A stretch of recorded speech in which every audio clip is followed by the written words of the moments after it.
Most people wake up in the morning and immediately start thinking about their problems. These problems are tied to certain memories, which are connected to specific people and things. Your brain is like an old tape recorder playing back the same cassette every day. If your brain is a record of the past, then the moment you start your day, you're already thinking and living in the past. Each of your memories carries an emotion, and these emotions are the final products of past experiences. So when you recall the memories of your problems, you suddenly feel unhappy, sad, or in pain. How you think and feel creates your state of being. In other words, it shapes your character.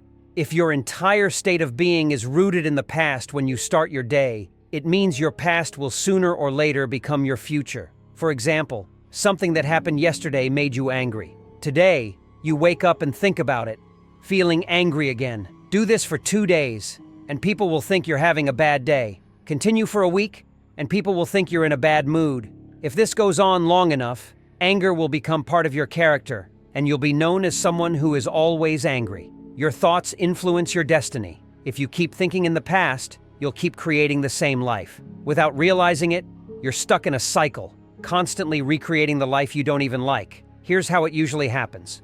You wake up and grab your cell phone.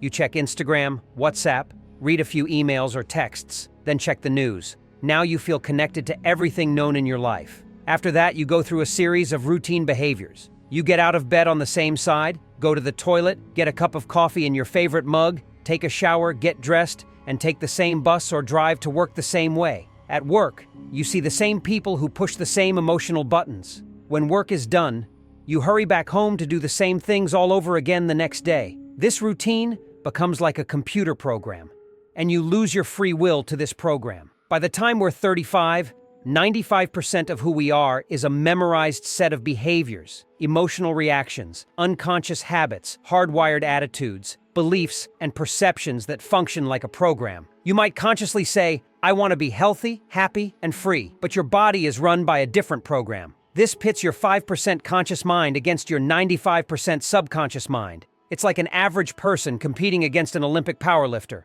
No wonder you can't make changes and end up reverting to the old program, recreating the same life. So, how do you begin to make changes? You have to get beyond the analytical mind, which separates the conscious mind from the subconscious mind. This is where meditation comes in. Through meditation, you can learn to change your brain waves and slow them down, allowing you to enter the operating system of your brain and make fundamental changes. Most people wait for a crisis, trauma, disease, or diagnosis to start changing. Joe Dispenza's message is this: why wait for negative things to happen? You can learn and change in a state of pain and suffering, or in a state of joy and inspiration. Most people spend 70% of their life in survival mode, living in stress and always anticipating the worst-case scenario based on past experiences. They choose negative outcomes from the infinite potential in the quantum field, selecting the worst possible option. Every time you recall a negative event, you produce the same chemistry in your brain and body as if the event is happening again. Your body, which is your unconscious mind, doesn't know the difference between the actual event and the memory of it. Most people are constantly recreating their negative emotional states by thinking about them repeatedly. When it's time to give up these negative emotions, they say, I really want to change, but their body is stronger than their mind, conditioned for years to negative emotions. The body was once a servant, but has now become the master. When you decide to change and step into the unknown, the body resists because it prefers familiar guilt and suffering over the unknown. Entering the unknown is like stepping into a deep river. The body fears it will die if you succeed in crossing. It will do anything to stop you. This is why when you start meditating, suddenly your nose itches, you remember an important task, or you get a random memory from 20 years ago. Your body is trying to make you give up and return to your old, miserable life. But the unknown is the best place to create your future, and the easiest way to enter the unknown is through meditation. In a deep meditative state, you can start creating your future. What kind of new life do you want? What behaviors do you want to demonstrate? What kind of person do you want to be? Mentally rehearsing the things or behaviors you want in your life is the best way to create your future. If you're truly present, your brain doesn't know the difference between between imagination and real-life experience. By imagining, you're installing the software programs of your future life. Your brain stops being a record of the past and becomes a map to the future. If you keep doing this, you might just start acting like a happy person. The hardest part is teaching your body emotionally what the future will feel like ahead of the actual experience. Simply imagining isn't enough. You need to feel it emotionally in your body. Thoughts are the language of the brain, and feelings are the language of the body. If you don't feel anything, your body isn't receiving the signal. It's like having an internet modem working,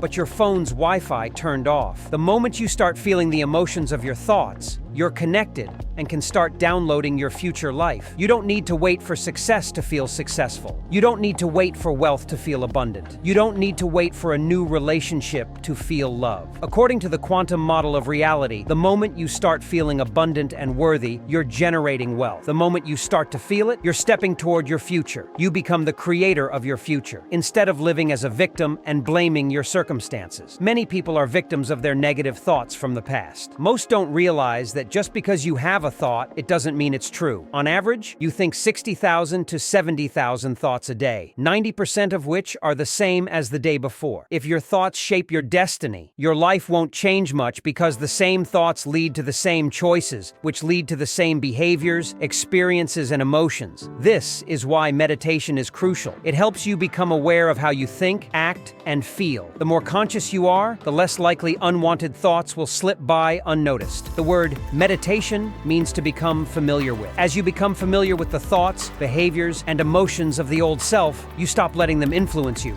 Instead, you start thinking new thoughts and condition your body into a new emotional state. If you do this long enough, the new emotional state will become familiar, creating a new self. Creating a new self is like creating a new garden. First, you remove the weeds and rocks, pull out old plants, and prepare the soil. Only then can you start planting. Meditation works the same way. You're preparing the garden, and it's not easy. Training your body to meditate is like training a wild animal or a dog. You tell it to sit and wait, but it runs away. You catch it, bring it back, and it runs away again. You repeat this until the body learns to obey. When you start meditating, the body says, "Hey, it's 8 trying." You usually read emails and get angry now. What's going on? The body resists change because it seeks the predictable chemical state, even if it's toxic. Every time you become aware of what your body is doing and focus on the present moment, you're telling your body it's no longer in control. You are. Your will becomes greater than the program. Repeatedly doing this trains the body to obey. When the body surrenders, there's a liberation of energy. You shift from particle to wave,